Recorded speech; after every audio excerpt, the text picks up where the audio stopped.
Bobby, said the stranger in a voice I thought he tried to make sound weightier than it was. The skipper spun round, facing us with his eyes bulging. All the color left his face, turning his blue and green scales a paler shade of white. He acted like a man who'd seen a ghost, or worse yet, his own grave. Although I expressed no fondness for the skipper, at that moment I felt sorry for him. He looked like a man facing his mortality and his sins. "Come now, Bobby boy, you know me." "You know your old shipmate," said the stranger. An edge of nervous tension crept into his voice. The skipper gasped and his eyes remained open wide with shock. "Devil Ray." Some of the swagger returned to the stranger. His hand stopped shaking and he stood taller. "And who else would you be expecting?" The stranger exhaled, relaxed his shoulders and became more at ease. "Devil Ray, as you live and breathe." The skipper flicked his tail. "You came to see your old mate Bobby, at the Crow's Nest Inn." He gave Devil Ray the once-over. "And look at you matey, you came calling dressed in your finest, just to see me." An imperceptible smile flashed over Devil Ray's scaly lips. "Ah Bobby, we've seen a sight or two, the both of us, since I lost these two talons." He held up his mutilated hand. "Now look here," said the skipper, trying to sound annoyed. He straightened and that spark of defiance I'd seen in him many times before returned in force. "Okay, you've run me down and here I am, well then, speak up, what is it?" He slammed his stun staff on the table causing the flagon of liquid fire to wobble and the fork to rattle on his plate. Devil Ray grinned. "That's more like my mate. You're in the thick of things, Bobby. I'll take a glass of grog from this boy I've taken such a liking to." He inclined his head in my direction and winked at me. "While he's fetching the drink, we'll sit, if you please, and talk turkey like we did in the old days." When I returned with the grog, I found them seated on opposite sides of the table. Devil Ray sat sideways next to the door with one eye on Bobby and the other, I thought, on his escape. I left the door open and returned to the bar as instructed, doing my best to listen. For a long time I heard nothing but low mumblings. Sometimes the voices grew louder, and I picked up a word or two although mostly curses from the skipper. Their heads bobbed and hands flashed. For all the animation, their voices remained quiet. They were difficult to understand, and naturally, I wanted to hear everything they said. "No, no, no, no, let's end it," Bobby shouted, pounding the table with his fist. "If it comes to swinging, swing one, swing all, I say." Then, shouts, curses, and other violent noises erupted from the room. The chairs and table tumbled over with a loud thump. A searing, buzzing clash of electro blades followed, and then a cry of pain. In the next instant, Devil Ray scrambled across the room in full flight. He headed for the door with Bobby in hot pursuit. The skipper held his stun staff in one hand and his electro blade raised high in the other. Sticky amber blood oozed from Devil Ray's left shoulder staining his coat. As the skipper reached the door, he aimed another searing strike at Devil Ray with his electro blade. It would have split him in half if not for the Crow's Nest's big signboard which caught the blade. Sparks flew and smoke wafted from the sign where the electro current burned the wood. That slashing blow ended their battle. Once he hit the road, Devil Ray, in spite of his wound, showed remarkable speed. He disappeared over the edge of the hill in half a minute. The skipper stood and stared at the sign, rubbed his eyes and came back into the inn. "Ethan," he said, with a rough, uneven voice, "grog. I need grog."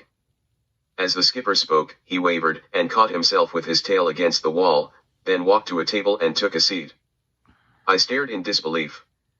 The battle was more action than I'd ever seen. "Are you hurt?" "Grog," he repeated and wiped his brow with the back of his hand. "They found me. I have to get out of here." "Grog. Grog. Grog," he demanded, pounding his fist on the table. I ran to fetch it, but what happened disturbed me. First, a menacing stranger and then a sword fight. What will happen next, I wondered. My hands shook and I dropped the first flagon. As I reached for another, a loud thud startled me. I ran into the tavern. There lay the skipper sprawled out on the floor with his legs twitching and a moan that was almost inaudible. My mother, alarmed by the shouts and crashing noises, ran downstairs. She stopped with a start upon seeing him on the floor and brought her hand to her mouth. What in the name of all that's holy happened here? A stranger, a fight, I stammered, then motioned to the skipper. There's no time to explain. Help me. Between us, we raised Bobby's head. His breaths came in short, loud pants.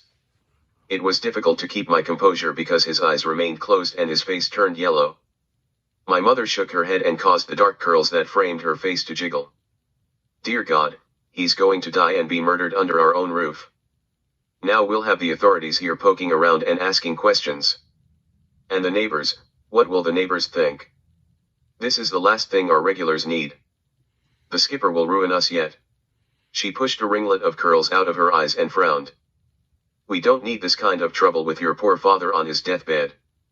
These things don't happen on Plumbo. We exchanged helpless glances, not knowing how to help him. All I thought was, Devil Ray killed him, so I did the only thing I could do.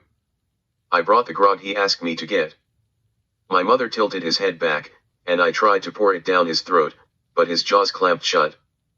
It relieved us both when the door opened and Dr. Fixit came in, to check on my father. Oh doctor, said my mother, thank goodness you're here, we're at our wits' end.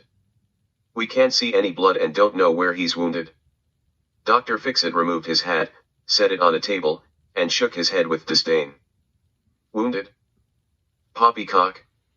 He's no more wounded than you or I. The man had a stroke. I warned him. He waved his finger with disapproval. The doctor exuded self-confidence.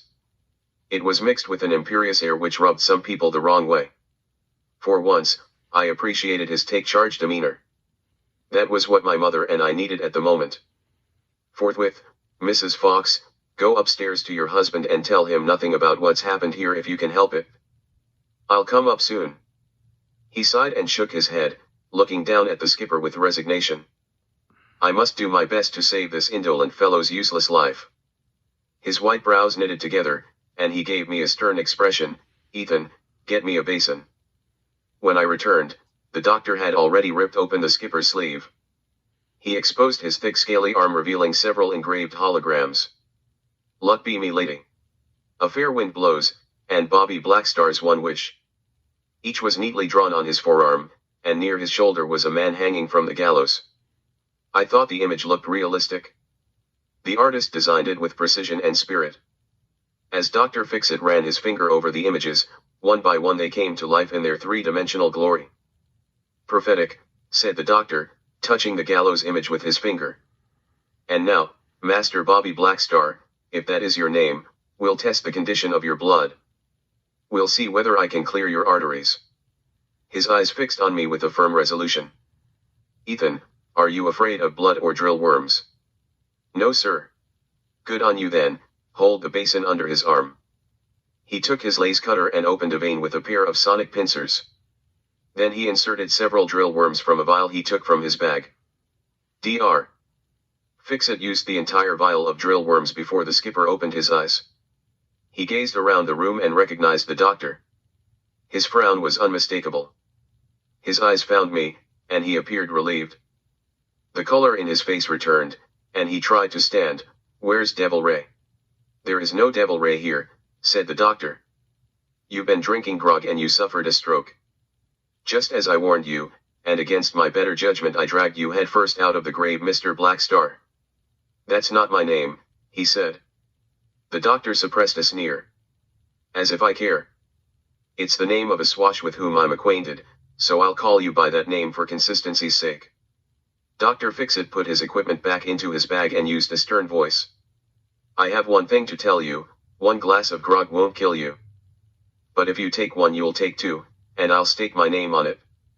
He looked Bobby Blackstar square in the eye. If you don't stop drinking, you'll die. Do you understand me? You'll die sooner, rather than later, joining Davy Jones in his locker. Come now, make an effort, man.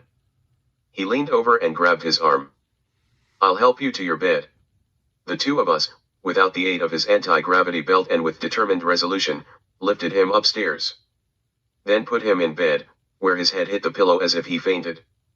Dr. Fixit stood straight and looked down his nose at the skipper. Now, mind you, I clear my conscience. From this point on, grog is death for you. He turned around, grabbed my arm, and took me with him as he left the room and closed the door. Ethan, this is nothing. I cleared enough arteries to keep him alive for a while.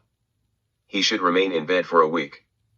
That's the best thing for him, but you mark my words, another stroke will kill him.